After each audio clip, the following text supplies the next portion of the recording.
What's up, guys? My name is Jerry, and today's video is going to be on the Miami Heat, and we're going to be talking about why you have to take this team seriously, and we're going to jump right into the video. Now, as a number one seed, I feel like the Miami Heat, I feel like they aren't respected enough. And we talk about teams that have a chance to win the championship this season, we never bring up the Miami Heat, and I think one of the reasons is that a lot of people feel like Jimmy Butler can't be the number one option on the championship team. And I think that narrative right there is very unfair and very untrue. And if you watch the Miami Heat, not even if you watch the Miami Heat, if you watch NBA basketball at all, and if you watched it over these last 5 or 6 years, you will know that Jimmy Butler in the regular season versus Jimmy Butler in the playoffs, those are two different players. And Jimmy Butler in the regular season, all he wants to do is win. He doesn't care how he doesn't care how they get the job done as long as they win. But in the playoffs, Jimmy Butler, he turns into a completely different player. And Jimmy Butler is what I call a 16-game season player versus an 82-game season player. And what I mean by that is that he turns into that guy once the playoffs come around, and it's a totally different Jimmy Butler out there. Like, Jimmy Butler in the playoffs he's taking the most shots. He's putting up 15, 20 plus shots. He's hitting threes.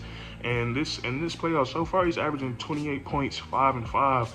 And a lot of people don't know, like, he's averaging more points than John Morant, averaging more points than what Kevin Durant averaged in round one, averaging more points than Jason Tatum, Stephen Curry. Like, Jimmy Butler in the playoffs, like, he deserves that name, Playoff Jimmy, because he's a completely different animal. But Jimmy Butler his game is catered for the playoffs, and he's been doing a great job for the Miami Heat. And another reason that narrative needs to be swept under the rug, that Jimmy Butler can't be the number one option on the championship team, is that he already took his team to the finals in 2020, and who did he lose to? He lost to LeBron James and Anthony Davis, and those are two tough guys that you can take down, that you have to take down. But Jimmy Butler, his game is catered for the playoffs because, first of all, he's a two-way player. On the defensive side of the ball, Jimmy Butler gets after it. He gets after it, playing on-ball defense.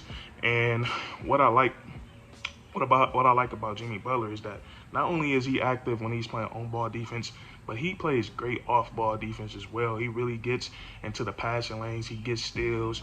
He double teams when necessary, and he's just a very smart and aggressive defensive player. And then on the offensive side of the ball, where I think his game is very underrated, because Jimmy Butler, he's not like all the other perimeter scorers in the NBA during the regular season. We don't see him jacking up threes. We don't see him settling for threes. He just plays his game. But when the playoffs come around, if he's open, he's gonna take and make the three. And then also, he's a three-level scorer. He has the mid-range game. He can get to the rim and finish with both hands. And then also, Jimmy Butler is just like, he has it in that heart. He has it in his heart that nobody can stop him. And sometimes we just see him outman and out-physical other opponents. And then he also has a legit post game. He has the post fade. He can get down low and drop step you. So Jimmy Butler causes a lot of, like, he's a guy you legitly have to game plan for on the offensive side of the basketball. So Jimmy Butler, I think he's like the biggest reason why you got to take the Miami Heat seriously, like, because he's a different guy in the playoffs. Like, Jimmy Butler, I think he averaged like around 21, 22 points in the regular season. Now he's put that all the way up to 28 points per game. And also, the Miami Heat, their defense makes them so much, their defense makes them very dangerous, especially for opposing teams that have a perimeter player that gets their game going with volume shooting. Like, if it takes a volume scorer is a guy that takes a lot of shots and he has to get into a rhythm, like Trae Young. We don't usually see him start off on fire in the first half. He picks it up in the second half. Guys like James Harden, guys that usually take jump shots, like Stephen Curry, it usually takes those guys a while to get warmed up. And with the Miami Heat, they have the ability to take those guys out of their rhythm, because they have 5 guys, unless Dwayne Dedman or Yurt Seven is out there, they have 5 guys on the court that can switch and play perimeter defense. So that right there, and we've seen it with Trae Young, we've seen it in a few games with James Harden, that the Miami Heat just take that rhythm away. They're double teaming, they're switching everything, and once you find the mismatch that you want, Eric Spoelstra in the Miami Heat, he has these guys so disciplined that they learn how to get those guys out of those uncomfortable defensive situations, and it makes life easier a lot for those guys. And then you just have, and I think what's make this defense, these three guys right here that makes this defense so tough to score on, especially perimeter-oriented players, Jimmy Butler, PJ Tucker, and Bam Adebayo, because all of those guys, they can switch onto a big, and then they can switch onto guys on the perimeter. And PJ Tucker was perfect for this team because he adds that championship pedigree. He brings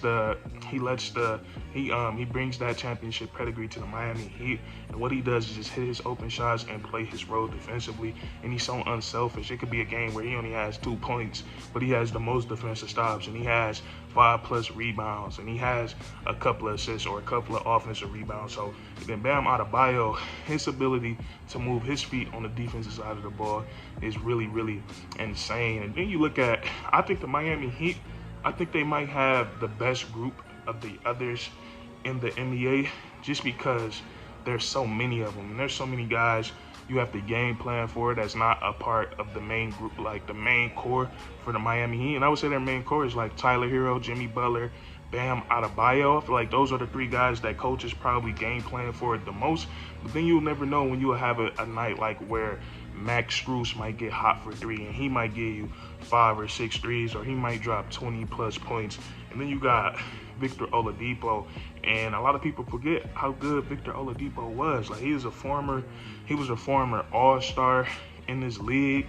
He took LeBron James that 2018 year, he took him to 7 games, and we all know LeBron, that block he got, that was a goaltend, so we never know how that series could have been. But Victor Oladipo was the #1 option on the playoff team before, and he's starting to get back into form, and his 3 ball is falling. And I feel like when his 3 ball is falling, it makes the Miami Heat a little bit more versatile, because now you can throw another guy out there that can play some really solid defense out there and play him alongside Jimmy Butler and Tyler Hero, because now he can shoot and hit 3. He can play without the basketball. So I feel like that'll make the Miami Heat dangerous. And then they got a guy like Duncan Robinson, who I think they might start using a little bit more deeper into the playoffs, because Duncan Robinson he has a flamethrower, and when you have a guy like that that can shoot the basketball, it opens up a lot.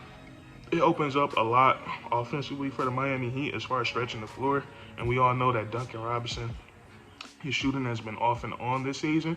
And I feel like after that game he had against the Atlanta Hawks when he had 28, I feel like he should have seen a little bit more clock, especially if he can get hot like that. And I know he's a defensive liability, but it's like, Coach Eric Spoelstra, he knows what he's doing. And that's another reason why I think the Miami Heat must be taken serious, is that they have one of the best coaches in the NBA in Eric Spoelstra.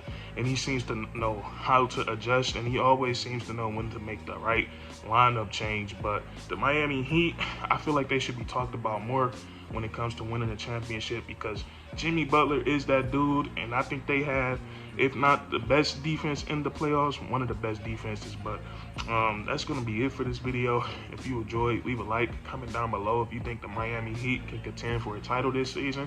I definitely think they do. And then subscribe for more weekly content. We do this all the time, and that's Curtis.